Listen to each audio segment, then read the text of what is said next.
ركزوا معايا شوية.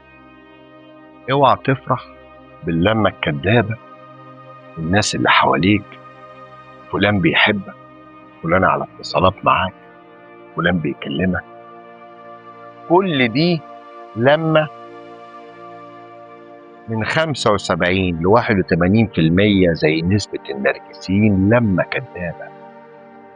عايز تعرف الناس الحقيقية اللي موجودة في حياتك في وقتين ملهمش تالت: وقت الشدة وكل الناس بعيدة عنك.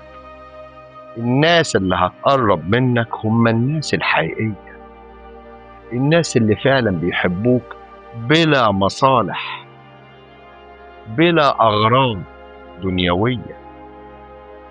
لكن بقية الناس واللمة الكدابة اللي حواليك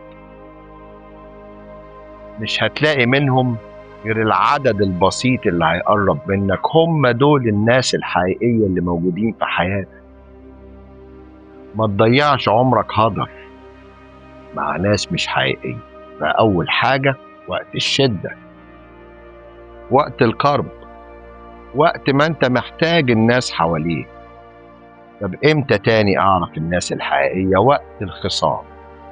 الناس الطبيعية وقت الخصام حتى في خصامهم عندهم اصول، عندهم قواعد، عندهم حدود للخصومة.